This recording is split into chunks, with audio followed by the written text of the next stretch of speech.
Shalom, salam sejahtera, saudara yang dikasihi Tuhan. Senang bisa berjumpa lagi di akhir pekan ini. Mari kita tetap mendengarkan firman Tuhan dan kita berdoa terlebih dahulu. Ya Tuhan, kami akan mendengarkan firman. Kami mohon hikmat dan pimpinan Roh Kudus, damai sejahtera dari Tuhan menguasai hati kami sehingga kami dapat menikmati firman-Mu dengan baik. Dalam nama Yesus kami berdoa. Amin. Mari kita mendengarkan firman Tuhan, Yesaya 43 ayat 4. Oleh karena engkau berharga di mataku dan mulia, dan aku ini mengasihi engkau, maka aku memberikan manusia sebagai gantimu, dan bangsa-bangsa sebagai ganti nyawamu. Itulah firman Tuhan, Yesaya 43 ayat 4. Tema renungan kita, engkau berharga di mata Tuhan. Engkau berharga di mata Tuhan. Setiap orang pasti ingin dihargai. Namun seringkali dia tidak mendapatkannya, baik di lingkungan sekitar, bahkan juga di kalangan keluarga, di kalangan orang yang dianggap dekat, dia tidak mendapatkan penghargaan. Tapi di sisi lain juga ada orang yang minder, merasa tidak berharga oleh karena masalah sosial, ekonomi, pendidikan, dan lain sebagainya. Sehingga orang tersebut merasa rendah diri. Namun cara pandang manusia dengan Tuhan sungguh berbeda. Firman Tuhan yang kita baca menyatakan, oleh karena engkau berharga di mataku dan mulia, dan aku ini mengasihi engkau. Ini adalah cara pandang Tuhan. Ini penilaian Tuhan. Firman ini disampaikan oleh Nabi Yesaya kepada umat Tuhan ketika keadaan mereka sangat tidak menyenangkan. Karena saat itu umat Tuhan sedang berada dalam pembuangan atau dalam penawanan di Babilonia. Mereka berada dalam kesukaran dan penderitaan. Seolah-olah tidak ada harapan. Seolah-olah madesu, masa depan suram. Mereka berada dalam ketakutan. Tapi justru ketika umatnya berada dalam keadaan tidak berdaya, merasa tertekan, merasa tidak berharga, Tuhan berfirman, engkau berharga di mataku. Wah, luar biasa. Saudara dan saya, kita semua berharga di mata Tuhan. Amin. Maka jangan ada yang merasa kecil, merasa minder, merasa tidak berharga. Karena Tuhan sendiri berkata, engkau berharga di mataku. Karena kita berharga, itu sebabnya kita diciptakan menurut gambar dan rupa Allah.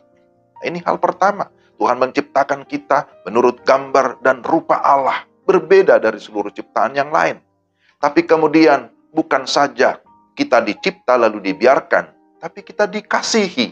Dan kemudian kita ditebus dengan caranya yang sempurna. Ketika manusia semua sudah berdosa. Ketika manusia sudah diperbudak oleh dosa. Tidak bisa menyelamatkan dirinya. Tidak bisa membebaskan dirinya. Tetapi Tuhan sendiri dengan inisiatifnya datang ke dunia. Dia menebus kita dengan darah anaknya yang tunggal. Itulah Yesus Kristus. Maka dikatakan, aku mengasihimu. Aku memberikan manusia sebagai gantimu. Dan itu janji Tuhan. Dan sudah digenapi di dalam dan melalui Yesus Kristus sebagai Tuhan dan Juru Selamat satu-satunya. Jadi bukan saja pembebasan. Pembebasan secara fisik. Tapi pembebasan secara rohani dikerjakan secara tuntas. Dan yang ketiga, kita disertai Tuhan secara kekal.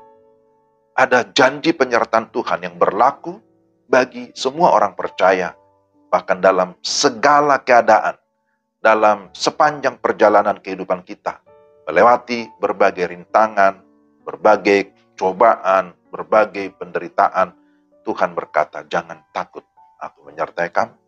Penyertaan Tuhan berlaku dalam seluruh dimensi waktu. Dahulu, sekarang, bahkan yang akan datang. Tuhan menyertai ketika mereka ada di Babel. Tuhan juga menyertai mereka ketika mereka keluar dari sana. Bahkan penyertaan Tuhan dikonfirmasi langsung oleh Yesus Kristus. Dalam Matius 28 ayat 20, aku menyertai kamu senantiasa sampai kepada akhir zaman.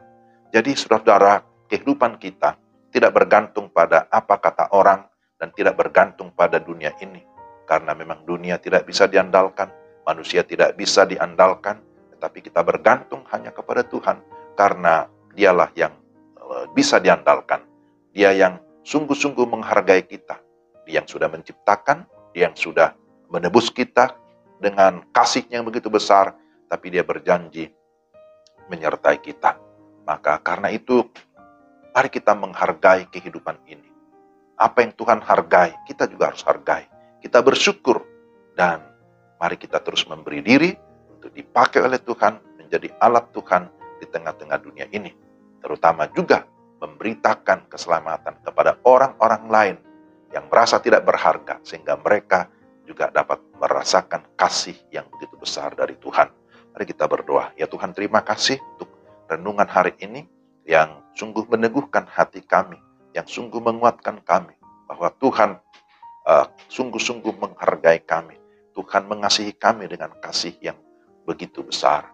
Kami bersyukur Engkau juga menyertai kami sampai dengan saat ini. Kami berdoa dalam nama Tuhan Yesus. Amin. Demikian renungan kita. Kiranya Tuhan memberkati saudara sekalian. Selamat berakhir pekan. Tuhan berkati. Shalom.